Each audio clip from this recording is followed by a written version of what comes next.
The Lusitania sunk to the bottom of the Atlantic 100 years ago today. The luxury liner was hit by a torpedo from a German U-boat, killing nearly 1,200 people.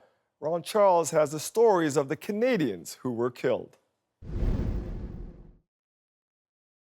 Descendants of some of the 1,198 passengers and crew who died in the sinking of the Lusitania came to the exact spot off the coast of Ireland where the ship went down.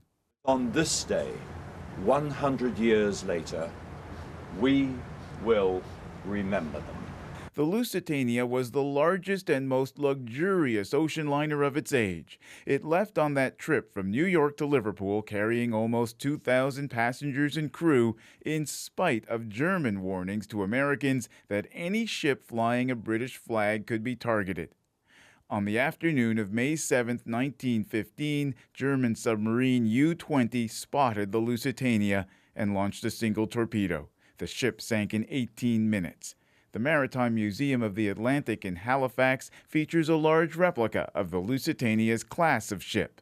The museum's Richard McMichael says there are strong Canadian connections to the sinking. There's a member of the Eaton's family on board. Timothy Eaton's daughter is on board with her daughter, and her name is Burdette, and she survives the sinking, but the daughter doesn't.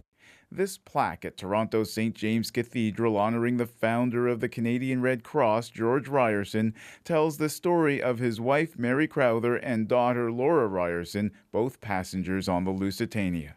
Their lifeboat was lowered on the port side and the suction drew it so it capsized and her mother was lost. But Laura was such a strong swimmer that she saved 26 lives and is considered the heroine, actually, of the sinking. Laura Ryerson and the other 700 survivors were brought to Cove in Southern Ireland, where today another ceremony took place. Today we commemorate, as you know, one of the darkest days of the last century.